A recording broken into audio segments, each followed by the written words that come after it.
First Contact and Invasion. Supreme Commander Vorax stood before the massive viewscreen, his forearms clasped behind his back as he studied the blue-green planet rotating slowly in the void. The Vexarian flagship Inevitable Victory had emerged from hyperspace at the edge of this unremarkable solar system just hours ago, and already his science division had compiled an extensive analysis of the third planet. Primitive but resource-rich, Science Director Kayla announced, her scaled skin reflecting the blue glow of her data terminal. The dominant species calls themselves humans. They've barely achieved rudimentary spaceflight and have only begun to harness nuclear energy. Their military capability is fragmented into nation-states with no unified planetary defense. Vorax's mouth tentacles twitched in satisfaction. The Vexarian Dominion had conquered 17 stellar systems in the last century, and Earth would be the 18th. The strategy was always the same: overwhelming force, swift subjugation, and efficient resource extraction. Their technological development, he inquired. Class 2.7 civilization. Nuclear weapons, but no antimatter capabilities. Combustion-based aircraft. Digital computers, but no quantum intelligence. Their most advanced weapons could not penetrate even our secondary shields. Fleet Commander Zrix approached with a tactical display. I've identified their major population centers and military installations.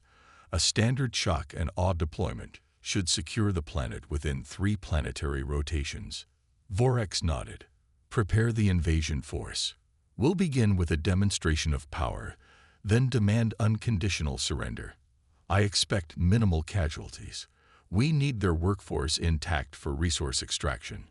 As the command crew dispersed to execute his orders, Vorax allowed himself a moment of pride. The Vexarian Dominion's expansion was his legacy, and Earth would be another jewel in its crown. The humans would learn, as all conquered species did, that resistance was futile against Vexarian supremacy. Little did he know that Earth would be different.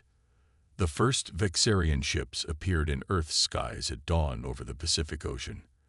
By midday, they hovered over every major city on the planet.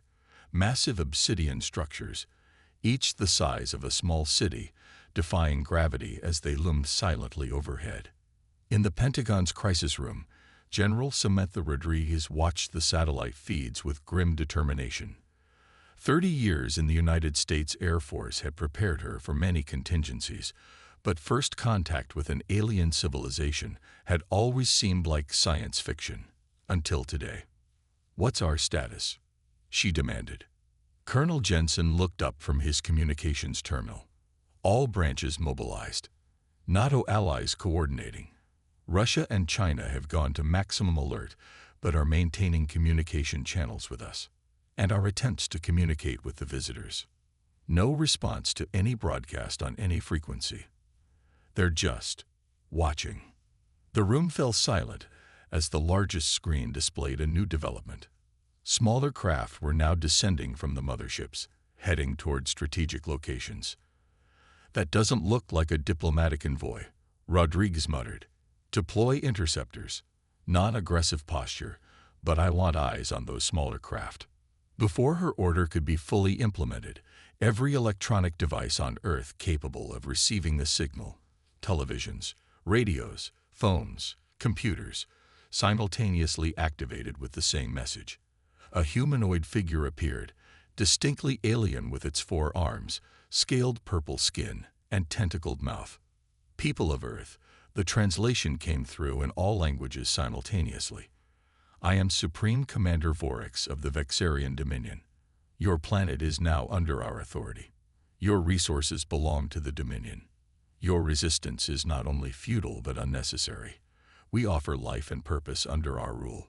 Surrender your military forces immediately and direct your leaders to accept our terms. Those who comply will be treated fairly. Those who resist will be eliminated. In the crisis room, screens showed F-22 Raptors approaching one of the smaller craft over Washington, D.C. without warning. The alien vessel emitted a pulse of energy that disabled the fighters instantly. They didn't crash but glided powerlessly to emergency landings. No casualties, Jensen reported with surprise. They just turned everything off. They want our infrastructure intact, Rodriguez realized. They don't want to destroy what they came to take. The president's voice came through on the secure line. General, I'm authorizing defensive measures. We're coordinating with all nuclear powers. No first strikes without direct consultation. Understood, sir. But conventional weapons appear ineffective. Find something that works, General. Humanity isn't surrendering its home without a fight. As the first day of the invasion unfolded, a pattern emerged. The Vexarians deployed troops and technology with surgical precision, neutralizing military installations without massive destruction. Human weapons, even advanced fighter jets and missiles, proved ineffective against Vexarian shields. By nightfall, the aliens had established footholds in 20 major cities worldwide. But something unexpected was happening. Instead of mass panic, humans were adapting with remarkable speed. In Seoul, university students had already discovered that the alien communication signals operated on predictable frequencies and were developing jamming technology.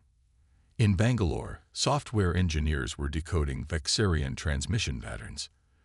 In Detroit, automotive engineers were examining disabled alien scout ships that had been brought down by unexpectedly powerful electromagnetic pulses from modified transformer stations. In his command center aboard the Inevitable Victory, Vorex received the first day's reports with growing irritation.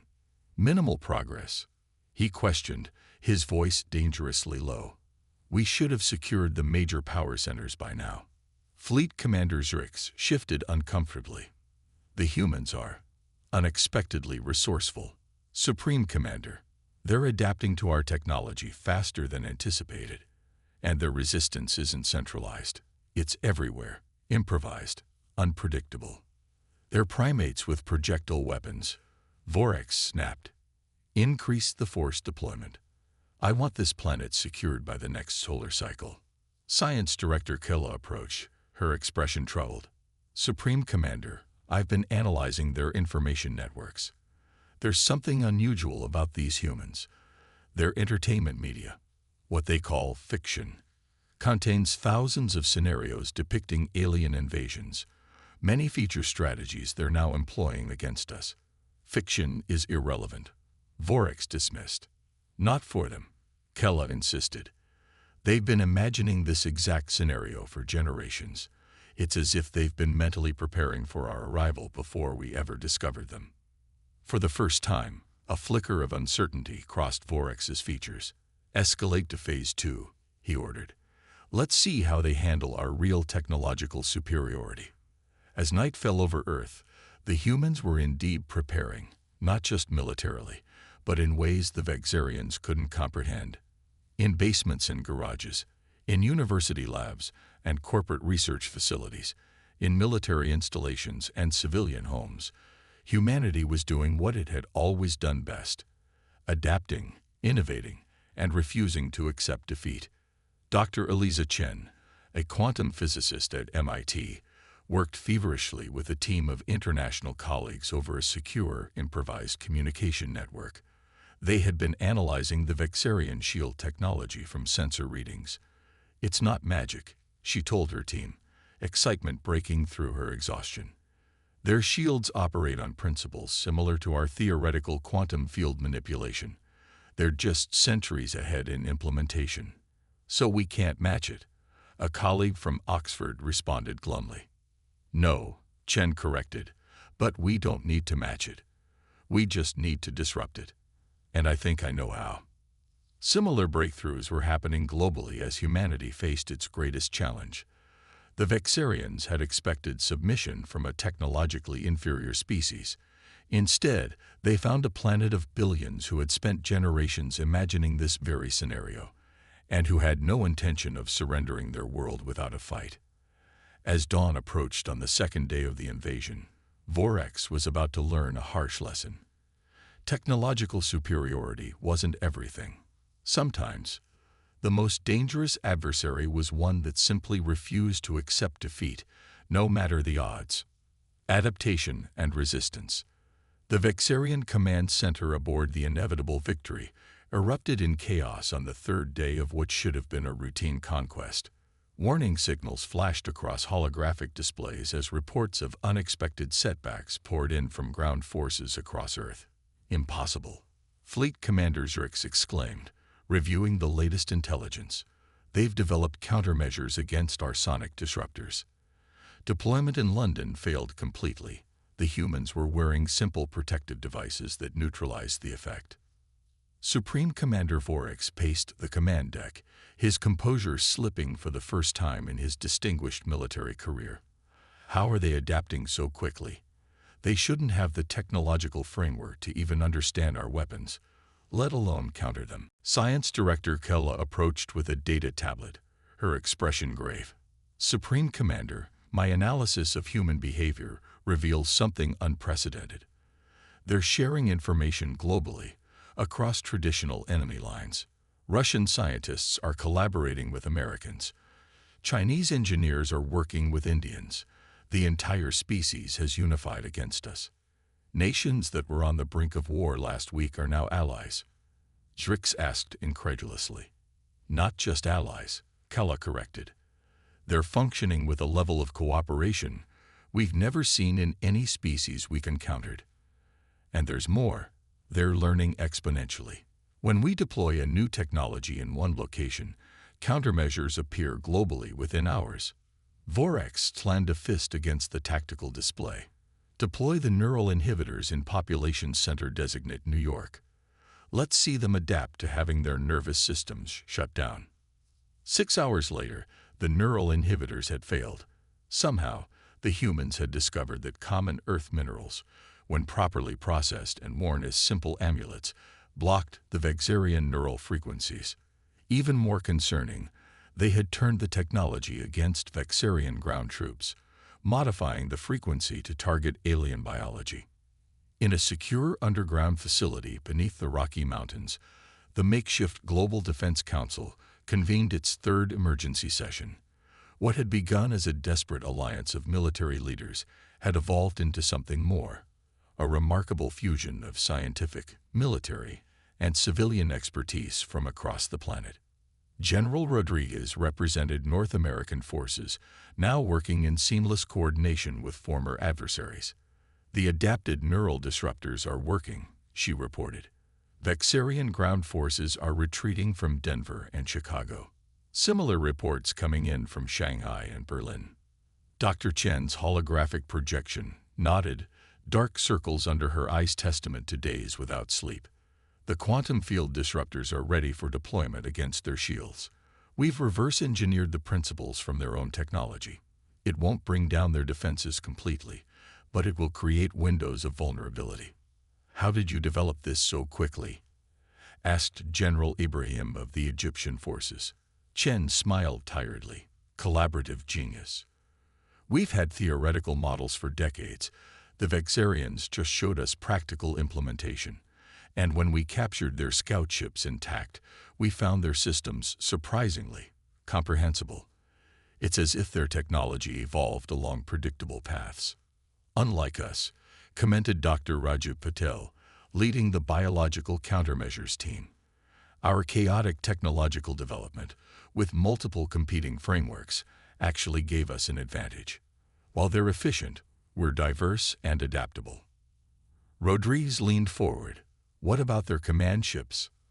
Our adapted weapons can handle their ground forces, but those motherships are still untouchable. A newcomer stepped forward. 16-year-old Zoe Washington, a programming prodigy who had gained worldwide recognition when she identified a pattern in Vexarian communication protocols. Their systems have backdoors, she said, her youth contrasting with her confident expertise. All networked systems do.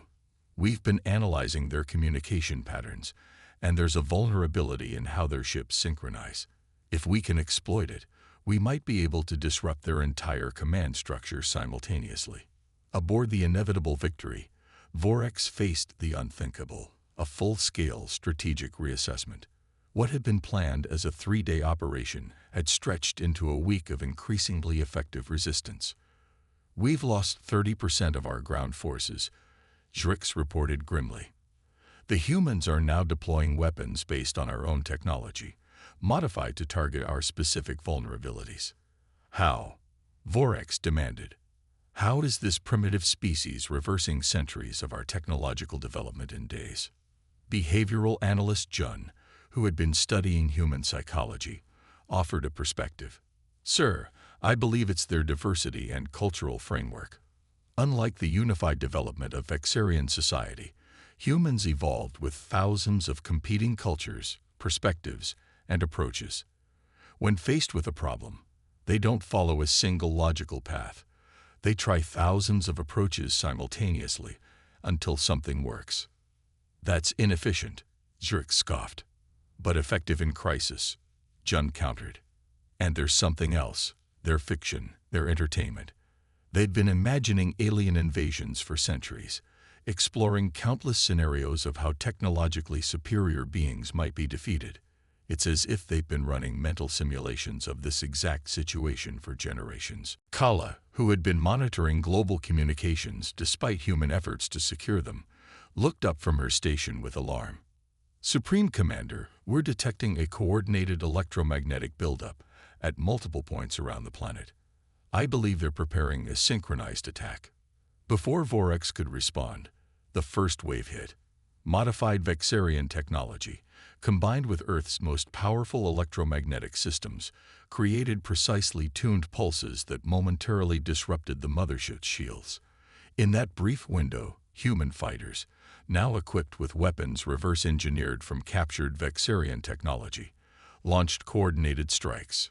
Shields at 60%.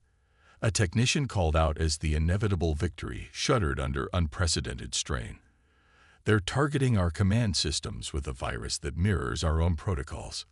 Impossible, Vorex whispered, watching as his invasion force began to crumble before a species that, by all logical assessment, should have surrendered days ago. On the ground, the tide had definitively turned. Human forces, now equipped with adapted Vexarian weapons, were pushing alien ground troops back to their landing craft. In laboratories worldwide, scientists continued to unravel the secrets of alien technology at an astonishing pace. Most remarkably, ordinary civilians had become an essential part of the resistance. Farmers used modified agricultural equipment to disrupt Vexarian sensors. Hackers worldwide collaborated to penetrate alien communication systems. Manufacturing facilities rapidly retooled to produce components for the new hybrid human Vexarian weapons. Dr. Chen stood in her lab, watching as the first fully human-built quantum field disruptor powered up successfully. It's working, she breathed, as the device created a stable disruption field that could temporarily neutralize Vexarian shields. Mass production can begin immediately. General Rodriguez received the news with grim satisfaction. The counteroffensive begins at dawn, she told the Global Defense Council. For the first time, we have the means to take the fight directly to them. As Earth prepared for its coordinated counterattack, Supreme Commander Vorex faced the greatest crisis of his career. The unthinkable had happened. A technologically inferior species was not only resisting effectively, but was now poised to repel the might of the Vexarian Dominion. Perhaps, Science Director Kala suggested cautiously, we should consider a tactical withdrawal to reassess our approach. Vorex's mouth tentacles contracted in fury at the suggestion. The Dominion does not retreat. Prepare our remaining forces for a full offensive. We will crush this resistance with overwhelming force. But as he issued the order, a strange sensation crept through his consciousness, something no Vexarian commander was trained to acknowledge or accept. Doubt. The reckoning. Dawn broke over Earth on the 10th day of the invasion. But for once, it wasn't Vexarian ships that darkened the skies. Instead, a massive coordinated counteroffensive was underway, humanity striking back with technologies that hadn't existed a week earlier. Aircraft fitted with reverse-engineered Vexarian propulsion systems and weapons pierced through temporarily weakened alien shields. Ground-based quantum disruptors created windows of vulnerability in the once impenetrable motherships. Most devastatingly, a digital virus, created by a global team of programmers led by young Zoe Washington, had infected the Vexarian command network, causing cascading system failures throughout their fleet. Aboard the inevitable Victory, Supreme Commander Vorex watched in disbelief as his invasion force disintegrated before his eyes. Emergency lighting bathed the command center in crimson as systems failed one after another. "How is this possible?" he demanded, his voice barely controlled as another explosion rocked the flagship. They were primitive, divided, vulnerable. Science Director Kala worked desperately at her console, trying to isolate their systems from the human virus. The virus, it's unlike anything in our records. It doesn't follow logical progression patterns. It adapts to our countermeasures in real time. Like its creators, Fleet Commander Zerix observed grimly. A junior officer approached, his usually impeccable uniform disheveled. "Supreme Commander, we've lost contact with 30% of the fleet. The human counterattack has breached defensive lines in all sectors. Ground forces are requesting emergency extraction." Vorex stared at the tactical display, watching as centuries of Vexarian military superiority crumbled before a species that, by all reasonable assessments, should have been conquered days ago. For the first time in the Dominion's history, a planned conquest had failed, spectacularly, catastrophically failed. "Prepare the emergency protocols," he ordered, the words bitter on his tongue. "Priority 1. Secure the flagship's research databases and technological core. We cannot allow them to capture our most advanced systems." But even as he gave the order, human forces were closing in. Fighters equipped with hybrid technology targeted the inevitable Victory's propulsion systems with surgical precision, while ground-based disruptors created expanding weaknesses in its shields. In the skies above New York City, Major Layla Hassan piloted the first human-modified aircraft incorporating Vexarian technology. What had begun as an F-35 was now something else entirely, a hybrid creation representing humanity's incredible adaptability. Eagle Squadron, maintain formation, she commanded as her squadron approached the massive flagship. Target the designated weak points in their shields. Remember, we only need to breach for 60 seconds to deploy the package. The package was humanity's masterstroke, not a weapon of destruction, but a more sophisticated version of the virus already wreaking havoc in Vexarian systems. If successfully deployed directly into the flagship's core, it would not only disable the vessel but transmit a shutdown signal to every Vexarian ship in Earth's vicinity. In the MIT laboratory that had become a global command center for technological development, Dr. Chen monitored the attack alongside Zoe Washington. "Their adaptations are getting faster," Chen observed as Vexarian countermeasures briefly stabilized against their virus. "Zoe, can you compensate?" The teenager's fingers flew across multiple interfaces, already on it. The beautiful thing about their systems is how predictable they are. Elegant, advanced, but predictable. They never develop the chaotic redundancies we humans love so much. Because they never needed to, Chen realized. They've always been the technological superiors. They never had to adapt up from a position of weakness. Until now, Zoe smiled grimly, implementing another adaptation that sent the virus surging through Vexarian firewalls once more. Inside the inevitable Victory, chaos reigned. Systems failed across the ship as the human virus penetrated deeper, displaying an adaptability that defied Vexarian understanding. Emergency evacuation protocols activated as sections of the massive vessel began to lose life support. "Supreme Commander," Kala reported, her usual composure shattered. "They're targeting our knowledge cores now. If they succeed, they will have access to every technological advancement the Dominion has made over the past 3 centuries. Vorex finished, the implications clear. A species that could adapt Vexarian technology within days would do incalculable things with direct access to their databases. A massive impact shook the flagship as Hassan's squadron broke through the weakened shields, delivering their package directly to the command section.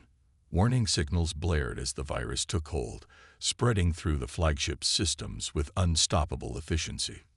"We have no choice," Vorex said, defeat evident in his voice for the first time in his distinguished career. Initiate communication with the human leaders. Propose terms of surrender. The words were nearly impossible for him to speak.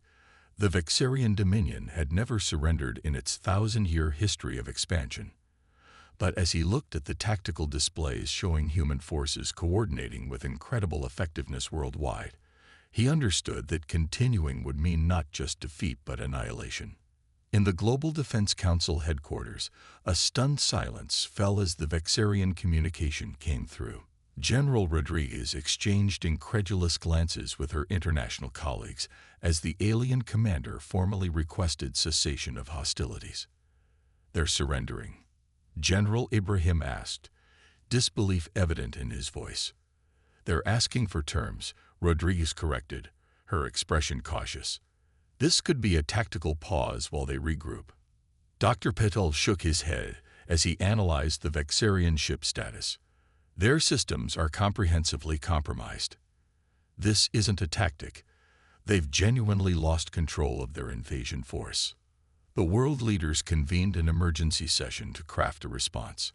After brief but intense deliberation, their terms were simple: complete withdrawal of all Vexarian forces from the solar system, full disclosure of all Vexarian technology deployed on Earth, and a non-aggression pact guaranteeing Earth's sovereignty. To everyone's surprise, Supreme Commander Vorex accepted without counter-proposals. The once mighty Vexarian commander appeared on global broadcasts, his formerly imposing presence now diminished as he formally acknowledged humanity's victory. "In recognition of your species' unexpected capabilities," he stated, "the Vexarian Dominion hereby recognizes Earth as a sovereign world exempt from our expansion. We will withdraw our forces immediately." What followed was unprecedented in galactic history. A defeated invasion force leaving behind significant technology as reparations before departing the solar system. As the massive motherships rose from Earth's atmosphere for the last time, humanity found itself in possession of advancements that would have taken centuries to develop independently. 6 months after the invasion, Earth had changed profoundly. The international cooperation forged in crisis had endured, creating new global institutions focused on technological development and planetary defense. Former enemies worked together, recognizing that their shared humanity was more significant than their differences. In the newly established Global Research Initiative, headquartered in Geneva, Dr. Chen led a team of scientists from 50 nations studying the Vexarian technology. "The most valuable thing they left us wasn't their advanced systems," she told a group of new recruits, "but the reminder of what humans can accomplish when united by a common purpose." Major Hassan, now General Hassan, oversaw the development of Earth's first unified defense fleet, incorporating adapted Vexarian technology with human innovation. "We're not just replicating their technology," she explained to visiting dignitaries.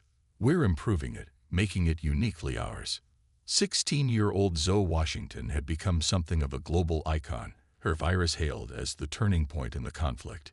Universities worldwide competed to recruit her, but she chose instead to establish an international network of young programmers dedicated to developing Earth's digital defenses. "The Vexarians made a fundamental error," she explained in a global address. "They judged us by our technology, not by our potential.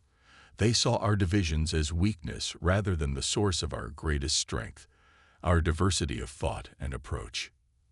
In the aftermath, perhaps the most profound change was philosophical. Humanity had faced extinction, and not only survived but prevailed against overwhelming odds. The experience had awakened a new sense of possibility and unity across the planet. Far from Earth, before a somber Dominion Council, Supreme Commander Vorex delivered his final report on the failed Earth invasion. "We encountered not merely a planet, but a species unlike any in our records," he concluded. "Humans possess an adaptability and innovative capacity that defies conventional assessment. They transformed from a fractured pre-spaceflight civilization into a unified, technologically advancing force within days." "Your recommendation, Commander?" asked the Dominion's prime executor. Vorex paused, remembering the unexpected resistance, the lightning-fast adaptation, the sheer refusal to accept defeat that had characterized Earth's defense. "Reclassify Earth immediately," he said finally, "not as a conquest target, but as a Level 1 restricted zone. More importantly, revise our expansion protocols. We have encountered a new variable, a species whose greatest strength is not their technology, but their capacity to rapidly evolve and adapt. This experience suggests our traditional assessments of civilization advancement may be fundamentally flawed." As the Council processed his recommendation, Vorex added a personal observation. "In all my centuries of service, I have never encountered a species so collectively prepared for an invasion they had never experienced. Their fiction, their imaginative preparation, proved more valuable than our actual combat experience. Perhaps there is something to learn from this approach." On Earth, as new possibilities dawned with each passing day, humanity looked to the stars with newfound confidence. They had faced the unimaginable and emerged stronger. Whatever the universe held next, they would be ready, not despite their differences, but because of them. In schools worldwide, children now learned the lesson of the Vexarian invasion. Technological advancement alone did not determine a civilization's strength. What mattered more was adaptability, cooperation, and the uniquely human capacity to imagine solutions to problems not yet encountered. As Dr. Chen often told her students, the Vexarians came to Earth expecting to find a primitive world ripe for conquest. Instead, they found humanity, and discovered, to their cost, that we had been preparing for them all along.